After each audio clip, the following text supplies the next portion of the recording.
आज का सूत्र नोट करो, क्रोध में नहीं बोध में जियो।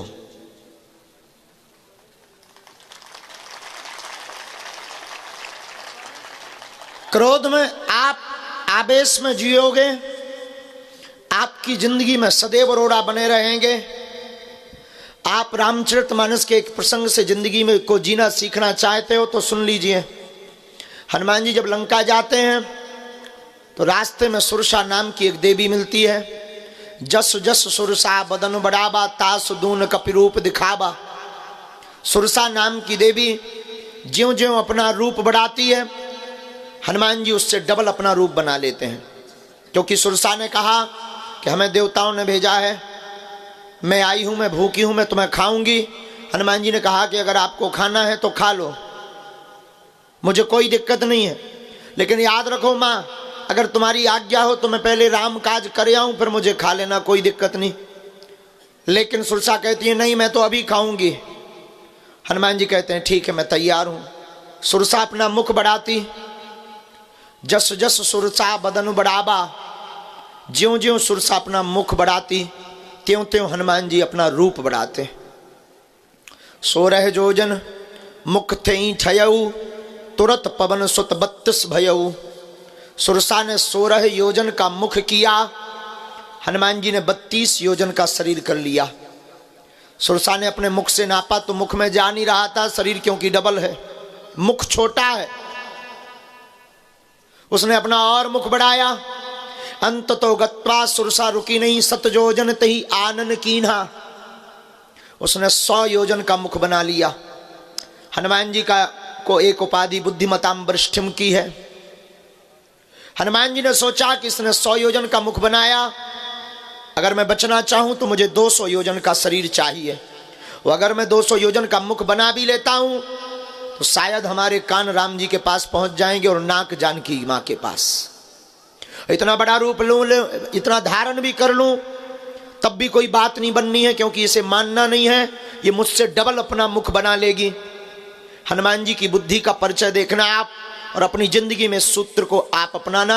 जैसे ही उसने 7 योजन तही आनन कीना, हनुमान जी समझ गए कि अब बड़ा संकट सामने आ गया है।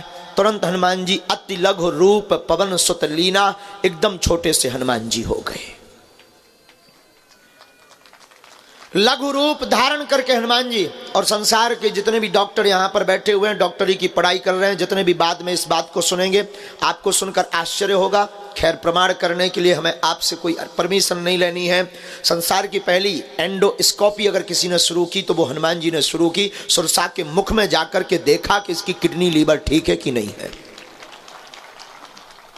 अति लघु रूप पवन सुत लीना, बदन पयठ पुनि बाहर आबा। अंदर गए, फेफड़ा ठीक है कि नहीं, बढ़िया पंपिंग कर रहा है। किडनी कैसी है, ठीक ठाक है, बाद में इन्फेक्शन हो सकता है अगर हम टिकेंगे तो। लीवर बढ़िया है। सब देख दाग के हनुमान जी एंडोस्कोपी करके बाहर निकल आए। एक सज्जन ने हमसे कहा कि सुरसा ने अपना मुख बंद क्यों नहीं किया जब हनुमान जी गए। हमने कहा पगला, मुख छोटा थोड़ी था, तेरे जैसा 1.5 अंगुल का मुख थोड़ी है कि तू एक ठिया चिरोजी दाना रखो चट दाई टपा दे। 100 योजन का मुख।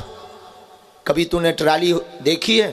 ट्राली जब पेसर से ऊपर जाती है तो जाने में भी टाइम लगता है और बंद होने में भी टाइम लगता है, तो उसको मुख बंद करने में भी तो टाइम लगा होगा, तब तक भाई साहब एंडोस्कोपी कराए। और श्री हनुमान जी बाहर निकल आए, अति लघु रूप पवन सुत लीना। और शायद ये बात तुम्हें जची नहीं होगी, हमें हौस है कि इस बात को तुम्हें उतनी जची नहीं होगी, पर इस बात के पीछे जो हम तुम्हें बताना चाहते वो सुन लीजिएगा। 7 योजन तई आनन कीना, उसने 100 योजन का मुख किया। बड़ा भारी संकट हनुमान जी के सामने खड़ा हो गया। वैसे हनुमान जी का नाम संकट मोचन है, लेकिन हनुमान जी ने दुनिया के लिए एक सूत्र यहाँ पर छोड़ दिया। देखने वालों का नजरिया होना चाहिए। हनुमान जी ने कह दिया, आपके सामने भी जब हमारे जैसा भारी संकट आ जावे, 100 योजन जैसा, तब तुम उसका सामना करने के लिए लड़ने मत तैयार हो जाना, छोटे बन जाना, वो संकट अपने आप निकल जाएगा। लघुता से प्रभुता हो जाएगी। बोध में जियो। इसलिए मेरे पागलों, आज के सूत्र में हमने तुमको कहा है कि क्रोध में नहीं बोध में जियो। बोध का मतलब चेतना जागृति। बोध का मतलब परे देखना, बोध का मतलब लॉजिकली आपकी बुद्धि और आपकी चेतना इतनी लॉजिकली हो जाए कि आप परे देखना प्रारंभ कर दो। कई बार हमें बड़ी हंसी आती है और कई बार दरबारों में हम बोल भी चुके हैं, हमारे पास व्यक्ति आता है तो उसकी मन की कल्पना होती है कि हम जाएंगे तो ये हमारे बाप का नाम बता देंगे, हमारे परदादा का नाम बता देंगे, हमारी मन की बातें बता देते हैं देंगे। और हमें बड़ी हंसी आती है कि आदमी कितना बुद्धू है, अपनी बात जान करके ताली बजाता है। हमें बड़ी हंसी आती, वो अपनी बात अपने बाप का नाम जान करके जय जयकार करने लगता, और हमें लगता हमारे हनुमान जी के लिए कोई बड़ी बात नहीं है। सबसे बड़ा चमत्कार तो यह है कि तुम मनुष्य तन पाए हो। दूसरा चमत्कार यह है कि तुम अपनी खुली आंखों से महापुरुषों के दर्शन कर पा रहे हो। और तीसरा चमत्कार यह है कि ईश्वर ने तुम्हें मनुष्य बनाया 84 लाख योनियों में। और तीसरा चमत्कार सबसे बड़ा यह है कि 212 देशों से ज्यादा इस विश्व में देश हैं, उनमें तुमको जन्म भारत जैसे वतन में दिया है। काश यहां पर जितने भी परे हुए बैठे हुए लोग हैं, काश कभी विचार करना कि तुम अगर चाइना में हुए होते तो क्या इतनी रात को यहां बैठे होते, या जो चाइना में पैदा हैं भी वो यहां बैठे हैं, क्या चाइना में हुए होते तो मास्क लगाकर अभी कोरोना के चक्कर में बचते फिर रहे होते और चंगवादर का सूप पी रहे होते। चाइना में हुए होते तो इतनी बड़ी आंखें नहीं होती तुम्हारी, छोटी छोटी चिंग चौंग चांग चौंग चमक चौंग आप कर रहे घूम रहे होते। तो भगवान की बड़ी कृपा है कि आपको तीसरा चमत्कार ये मिला कि भारत जैसा वतन मिला। और चौथे चमत्कार पे भी धन्यवाद देना मत चूकना, अपने आप को अपने अंदर ही अंदर ईश्वर को शुक्रिया करना, धन्यवाद करना। चौथा चमत्कार यह है कि तुमको अनेक पंथों में सनातन धर्म में जन्म मिला है। मान लीजिए ऐसे जगह तुम्हें जन्म होता जहां पर ना भाई का रिश्ता है, ना बहन का रिश्ता है, ना चाची ना मामी का रिश्ता है, और जहां ना जाने क्या क्या किया जाता है। हमारा भारतीय सनातनीय संस्कृति वैदिक परंपरा कितनी उच्च और दिव्य है, जहां एक ही नारी का व्रत धारण किया जाता है। अन्य लोगों के बारे में विचार करना। हम आपको आज के सूत्र में कहेंगे, क्रोध में नहीं बोध में जियो। बोध में जीना प्रारंभ करो। बोध का मतलब है प्रभाव में तुम बहुत जीते हो। हम लोग भी इतने टेम्परेरी लोग हो गए हैं, बहुत ही समय बदलू लोग हो गए हैं। पुराने ज़माने में किसी फिल्मी दुनिया वालों ने गीत बनाया था, मौसम की तरह तुम भी बदल तो न जाओगे। और वैसे ये बात कोई बड़ी बात नहीं है, और ये बदल रहा है। रोज़ इंसान गिरगिट जैसे रंग बदलता है। कोई बहुत बड़ा अमीर आदमी आ जाता है तो घर में स्वागत की टेबल अलग होती है, उसकी टेबल पर होते हैं काजू मखाने, बहुत बड़ी अच्छी अच्छी डिश। कोई नॉर्मल टाइप का आदमी आता है तो बिस्कुट और नमकीन में ही उसको निकाल दिया जाता है। और कोई बहुत छोटा आदमी आता है तो सिर्फ चाय के लिए पूछा जाता है। और कोई घर का काम करता या कोई पड़ोसी आ जाता तो पानी भर के लिए पूछा जाता। और यहाँ तक कि हमने देखा है कोई रोज मिलने वाला आता है तो पानी तक को नहीं पूछा जाता है। इसलिए वो गीत बहुत सिद्ध होता है, मौसम की तरह तुम भी बदल तो न जाओगे। बदल क्या जाओगे, बदल रहे हो। हम लोग समय के हिसाब से जी रहे हैं, बोध में नहीं जी रहे। और आज का दूसरा सूत्र नोट करो, प्रभाव में नहीं स्वभाव में जियो। प्रभाव टिकता नहीं है। प्रभाव में आप किसी को अपना बनाओगे, वो आदमी आपके पास तब तक रहेगा, तब तक आपकी जय जयकार करेगा जब तक तुम्हारे पास प्रभाव रहेगा। स्वभाव से किसी को अपना बनाओगे तो जब तक तुम मर नहीं जाओगे तब तक पीछा नहीं छोड़ेगा।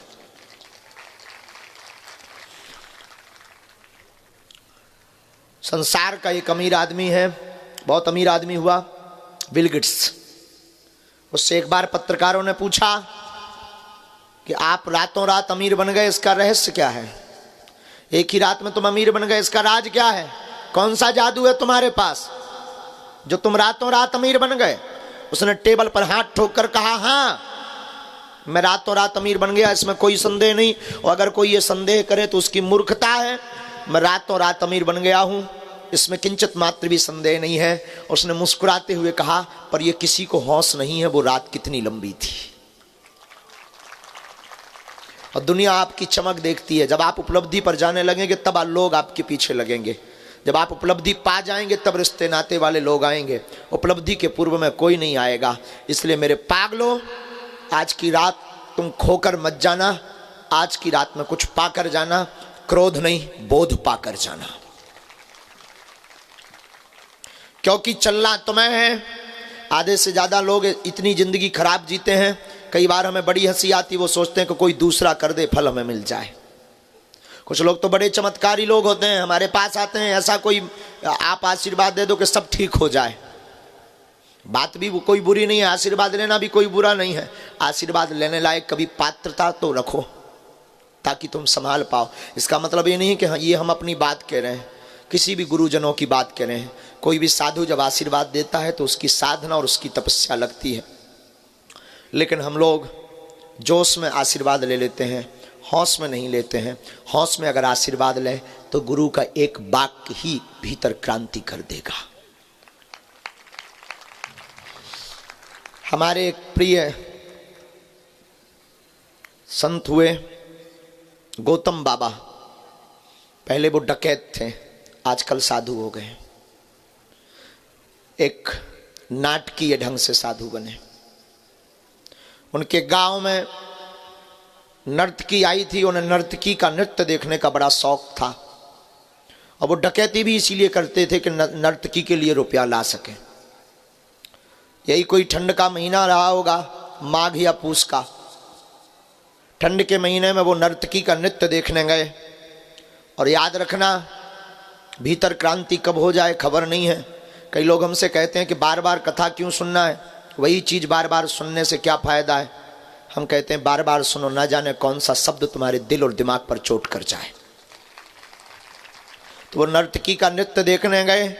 उस नर्तकी ने इनको देखकर, वो पहचान गई कि ये वही है जो बहुत रुपया लुटाता है। उस नर्तकी ने इनको देखकर गीत अपने भाव से गाया, इनको चोट कर गया। उस गीत के बोल थे, बुंदेली भाव में ही था, सबरी मत बिगाड़ आधी बिगड़ गई धोखे से। और इनका दिमाग खुल गया कि आधा जीवन तो धोखे से निकल गया, अब पूरा जीवन ना मेरा बिगड़ जावे। इस नर्तकी का ऐसा कहना है। और उन्होंने हमें बाकिया बताया, बोले महाराज जी हमने उसी रात को पूरा रुपया उसके चरणों में रख दिया और उसको प्रणाम किया, और उसके बाद बंदूक वहीं गांव के बाहर फेंक कर हम फिर चित्रकूट से होते हुए बागेश्वर धाम आ गए।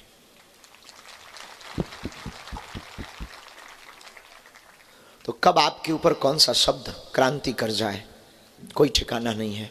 लेकिन हम फिर कहेंगे, कोई भी शब्द क्रांति तब करेगा जब आप बोध में बैठेंगे।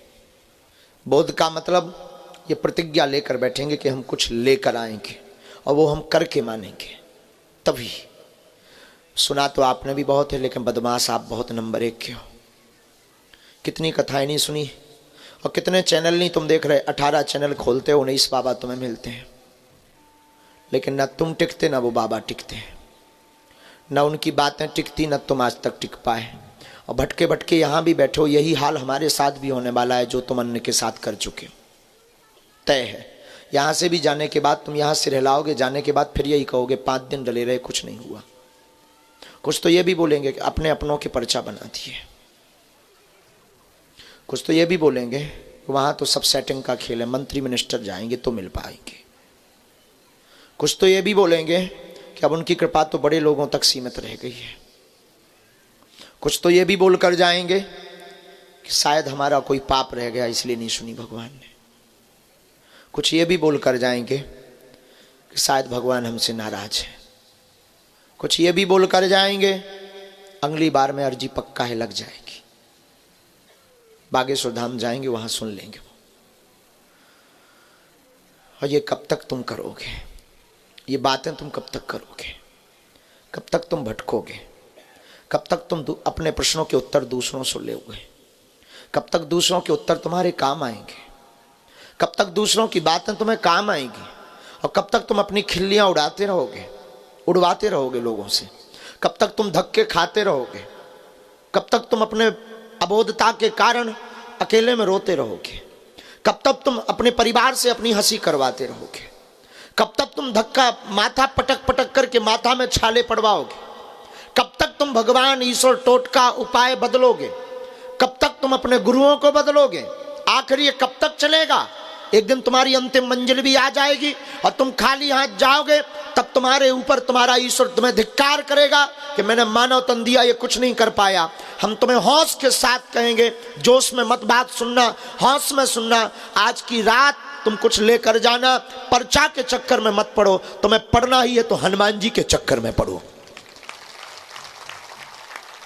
और ये बात तुम्हारे दिमाग में बैठने वाली भी नहीं है, ये भी हमें हौस है। तुम्हारे दिमाग में इसलिए नहीं बैठने वाली है कि तुम्हें तो ऐसा भगवान चाहिए जो नारियल फेंके मुंह से और झट से हाथ से फोड़ कर निकाल दे। तुम्हें ऐसा भगवान चाहिए जो तुम्हारे बाप का नाम, दादा का नाम बता दे और तुरंत बता दे। अच्छा, बात भी है कि अगर एक प्रश्न का उत्तर दे भी दे और तुम संतुष्ट हो भी जाओ तो कुछ बात बने। तुम्हारी ये खोपड़ी है जनो, इंसान की खोपड़ी सबसे खतरनाक है, इसलिए इसका नाम है खोपड़ी। खोपड़ी का अर्थ ही होता है खो और पड़ी, इसलिए ये खोपड़ी है। और खोपड़ी इतनी खतरनाक है, तुम बैठे भी हो, हम तुम्हारे लिए, तुम प्रश्न भी करो कि शादी कब होगी, और हम बता भी कि दें कि 2024 में, इसके बाद अगर चैप्टर क्लोज हो जाए तो किसी दूसरे का नंबर लग जाए, बात ठीक है, लेकिन तुम तुरंत पूछोगे किससे होगी। और अगर हम ये भी बता दें तो चिंता मत कर, मुन्नी बाई के साथ होगी, तो बात बन जाए, बहुत अच्छा है, लेकिन तुम तुरंत पूछोगे कहां रहती है। और हम अगर ये भी बता दें कि चिंता मत कर, दमोई नाका पर रहती है, तो तुम अगर में भी मान जाओ, लेकिन तुम तुरंत पूछोगे गोरी है कि काली। जरा ठीक से देखना, लवली का रंग मत बताना। और हम बता भी दें कि ये गोरी होगी, काली होगी, सांवली होगी, और तुम इतने के बाद भी अगर मान जाओ तो बात बने, लेकिन तुम तुरंत फिर क्वेश्चन दाग दोगे, शादी तो बढ़िया चलेगी ना। चलो ठीक है, ये भी बता देते हैं कि ये बढ़िया चलेगी, तुम मान जाओ, तब भी कोई हौस की बात है, तब भी कोई मजे की बात है। तुम फिर पूछोगे अच्छा संतानें कितनी भाग्य में, और फिर बच्चे, फिर उनकी नौकरी, फिर धीरे धीरे फिर मकान, फिर दुकान। अच्छा, फिर उसके लिए बिजनेस भी बहुत जरूरी है ना गुरुजी। अच्छा गुरुजी, मकान तो डुप्लेक्स होना भी चाहिए ना। अच्छा गुरुजी, आप देखिए जरा, योग बन रहा है क्या राजनीति में भी। पर आपके प्रश्न पर्चा खत्म हो जाएंगे, आपके क्वेश्चन बंद नहीं होंगे, ना विराम होंगे। हम तुमसे फिर कहेंगे, एक प्रश्न के चक्कर के लिए तुम अपनी जिंदगी और अपना समय बर्बाद मत करो। आप खुद में ही अपने प्रश्न के उत्तर खोजना प्रारंभ करो, खुद में ही अपने गुरु को जगाना प्रारंभ करो। एक काम करो, एक प्रश्न का उत्तर तुम हमसे कब तक लोगे? तुम बागेश्वर बालाजी और सन्यासी बाबा के हो जाओ, हर प्रश्न का उत्तर तुम्हें प्रातः स्वतः मिलने लगेगा, स्वभाव बस मिलने लगेगा। स्वभाव बस भीतर की चेतना जग जाएगी तुम्हारी, स्वभाव बस तुम भीतर से बोध में हो जाओगे। और जो व्यक्ति बोध में हो जाता है वो छोटे मोटे संकटों से, क्षमा करना, बड़ा लक्ष्य जिंदगी में इंसान को बड़ा बनाता है। इंसान बोध वाला हो तो संसार की ऐसी कोई वस्तु नहीं है जो तुम पा नहीं सकते। युवान बहन और युवान भाई जितने भी यहाँ बैठे हैं, हौस के साथ हमारे जीवन का एक वाकया सुनना। हमारी कोई आयु रही होगी 8 से 9 साल की। गड़ा गांव में जहां बागेश्वर धाम में, हम वहीं रहते थे। और ये शायद हमने टीवी पर एक बार बोला भी, फिर बोलते हैं, अजीर्ण नहीं होना है, अपच नहीं होनी है, काम आ जाए शायद तुम्हारे। पुराना मकान गांव के अंदर हमारा, पड़ोस के एक श्रीमान जी के घर पर टीवी आई। उस जमाने में टीवी का नया नया चलन, बहुत क्रेज था, वो भी ब्लैक एंड वाइट का। उन्होंने एक टीवी खरीदी, यही कोई 4-4.5 हजार रुपए की। पूरे मोहल्ले में हल्ला हुआ, गांव में हल्ला हुआ, टीवी आ गई। और टीवी हुई, उस जमाने में टीवी और बीवी दोनों का बड़ा क्रेज था। 8-9 साल की हमारी अवस्था थी। हम भी देखने गए बच्चों की भांति, हमारे अंदर भी चंचलता थी, लेकिन गुरु कृपा थी। उस वक्त भी हम गुरु के चरणों में रहते थे, जाते रोज थे। दादा गुरु जी तब साथ शरीर थे, आज भी है, आभास है हमें। तो उस वक्त भी हम जाते थे गुरु जी के पास। पड़ोस के घर पर 10-12 दिन हम टीवी देखने गए। उन श्रीमान जी को पता नहीं हमारी कौन सी बात बुरी लग गई कि 13वें-14वें दिन उन्होंने हमारे जाते ही टीवी बंद कर दी। हम निकल भी आए, और निकले हैं कि उनको इतनी भी गम नहीं कि उन्होंने फिर टीवी चालू कर ली। मन तो हुआ फिर घुसूं, लेकिन फिर सोचा कि क्या कहेंगे ये।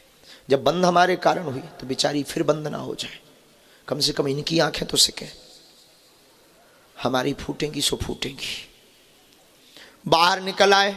अब चाहते तो बचपना था, क्रोध में हम ये भी बोल सकते थे कि हमारे कारण तुमने टीवी बंद की है, आज के बाद नहीं आएंगे, देख लिया जाएगा, तुम्हारे घर नहीं आएंगे, तुम्हारी देहरी नहीं चढ़ेंगे, हमारे कारण बंद कर दी है, हमसे जलते हो, ये भी बोल सकते थे। नहीं बोले। घर आए, हमारी माँ ने हमसे पूछा, बेटा ये आज इतनी जल्दी? उस वक्त हमें याद है नन्ही प्यारी शिल्पी एक प्रोग्राम चलता था। तो हमारी माँ ने पूछा, माँ बेटा तुम जल्दी आ गए? हमने कहा माँ हाँ, आज ठीक प्रोग्राम नहीं, ठीक वो नहीं आ रहा था सीरियल, इसलिए हम जल्दी आ गए। हमारे घर पर उस ज़माने में लाइट नहीं हुआ करती थी, डिब्बी से काम चलता था। बहुत दीनता के समय थे हमारी ज़िंदगी के। घर के पीछे जाकर के एक नाला है, हम 2.5 घंटे रोए। रोते रोते रोते रोते जब भीतर की गर्मी निकल गई, तब भीतर से कोई बोला कि तू बाबरा है। अवस्था 9 साल की। कोई बोला तू बाबरा है, पागल है, उसने तुझे दुत्कारा है क्या? टीवी तो बंद की। लेकिन एक भीतर ही भीतर कोई उत्तर दे रहा था कि मेरी अवहेलना कर दी। स्वाभिमानी आदमी, अवहेलना हो गई है, अब ऐसा वैसा। लेकिन भीतर से कोई बोला, आज के बाद टीवी देखना बंद, देखेंगे तो तभी देखेंगे जब अपने बाप की हो जाएगी। बस आंसू पहुँचे, उठ गए, घर पर आए। भाई ठंडियों का ज़माना, और हमारी रात भी बड़ी विचित्र कटती थी उस ज़माने में। उस ज़माने में पिताजी तो हमारे कुछ करते ही नहीं थे। हम भी क्या करते थे, सत्यनारायण बाँचते थे तो 4 से 5 रुपया दक्षिणा में मिलती थी। लेकिन 1.25 साल तक हमने टीवी नहीं देखी। उस ज़माने में बसों का नया नया प्रचलन, बसों में, वॉल्वो बसों में नई नई टीवी का प्रचलन चला। और किस्मत की बात, हमें जब कई बार बाहर जटाशंकर जाना होता था, बिजावर जटाशंकर आना होता था सत्यनारायण बाँचने के लिए, तो किस्मत की बात कई बार हमें टीवी वाली बस हाथे लगती थी। कोशिश रहती थी कि ऐसी बस पे बैठना ही नहीं है, क्योंकि प्रण है जब तक अपने बाप की नहीं ले लेंगे तब तक टीवी नहीं देखेंगे। और कई बार रात हो जाती थी, बस छोड़ देते थे, दूसरे दिन जाते थे, लेकिन टीवी वाली बस पर नहीं बैठते थे। कई बार बड़े घरानों में जब सत्यनारायण या कर्मकांड करने जाते थे, अमीर घराने के लोग कहते थे पंडित जी तब तक आप बैठिए, हम पूजा की व्यवस्था करते हैं, टीवी चला देते हैं। हम उनसे कहते थे क्षमा करना, गाली चला दो पर टीवी मत चलाना, क्योंकि संकल्प था टीवी देखेंगे तो तभी देखेंगे जब अपने बाप की होगी। और हमने 2-2 रुपया जोड़कर, 2-2 रुपया जोड़कर, 2-2 रुपया जोड़कर 1 साल 3-4 महीने में हमने 3800-3900 रुपया जोड़े और मैक्स की ब्लैक एंड व्हाइट टीवी खरीदी। अभी रुकिए, अभी आपके काम की बात नहीं है।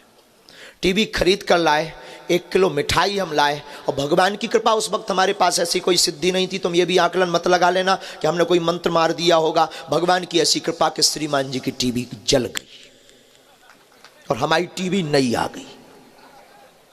और हम 1 किलो मिठाई लाए थे, हमने मोहल्ले में बांटी भी, अब वो आए भी शाम को। पहले ऐसा चलता था, वो आए भी और हमारे रिश्ते में कुछ लगते थे। उन्होंने कहा बेटा ये बर्बाद क्यों किया तूने 3800 रुपए, अपनी टीवी तो थी उसको सुधरवा लेता, रख लेता। हम एक मिठाई में, जो मिठाई का डब्बा लाए थे उसमें एक लड्डू छिपा करके उनके लिए स्पेशल रखा था। हमने वो निकाला, हमने कहा थैंक यू। उन्होंने कहा मतलब? हमने कहा धन्यवाद। उन्होंने लड्डू खा लिया, पर वो पूछते रहे कि धन्यवाद किस बात का। हमने उनको नहीं बताया, न उनसे हमने कहा, लेकिन मन ही मन कहा कि श्रीमान जी ना तुम उस दिन भगाते ना हमारी टीवी आती। और क्षमा कीजिएगा, अभी भी आपके काम की बात नहीं है। टीवी का प्रण इतना खतरनाक हमारे दिमाग में चला कि जब भी गुरु के सामने जाते थे तो क्रोध में नहीं बोले, बोध में हमेशा बोले। हमने कहा गुरुदेव हमारे जीवन में ऐसा ऐसा बाकिया घटा है। हमारे गुरुदेव मुस्कुरा दिया करते थे, बोले बेटा कोई बात नहीं, मुस्कुरा करके। लेकिन आज वो जमाना है कि वो हमको टीवी में देख रहे हैं। जिस टीवी से उन्हें हमें हटाया था उसी टीवी में वो आज देख रहे हैं। आप भी अपनी जिंदगी में बोध में जियोगे ना मेरे पागल, तुम भी अपनी जिंदगी में वो कुछ पा जाओगे जो सोच कर बैठे हो। जितने भी युवान बैठे हैं, पाने का जोश हो, लेकिन याद रखे जोश में भी होश हो। बेहोशी की हालत में जोश में मत बोलना, वरना बादाम का हलवा खाना पड़ेगा। हाँ, बेहोशी में नहीं, होश में। तो आज का सूत्र विराम करते हैं। क्रोध में नहीं, किस में जियो? फिर से बोलो, बोध में जियो।